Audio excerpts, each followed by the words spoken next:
today magluluto ako ng crispy skin salmon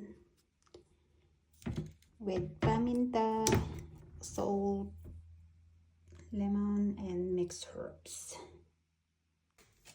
First, ilagyan ko muna siya ng lemon para mawala yung langsa.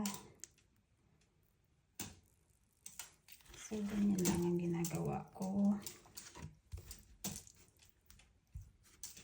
And then, lagyan ko siya ng paminta.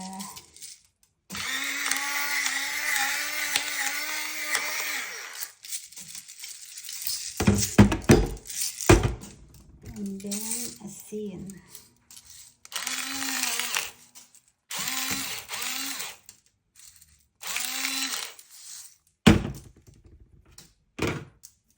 But, baliktarin ko muna siya bago ko siya lagyan ng herbs. Kasi, dapat yung skin ay may maraming asin para magiging crispy siya pag naluto. Kasi yung asin ang nagpapa-crispy ng skin. So, ganun lang siya, guys. So, yan. Tapos na. Nalagyan ko na siya ng asin. Ngayon, lalagyan ko na siya ng mixed herbs. Para may lasa siya.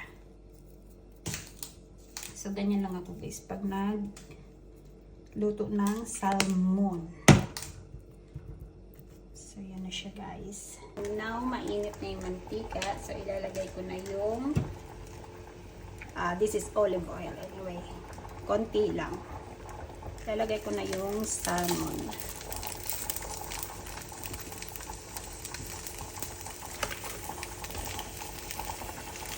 So, ganyan lang siya, guys. And then, kailangan ko siyang isprehan para hindi siya mag-dry yung taas. Ayan. So, pinartneran ko na rin siya ng boiling carrots and broccoli for the sides. So, ito na siya, guys. Crispy skin na siya.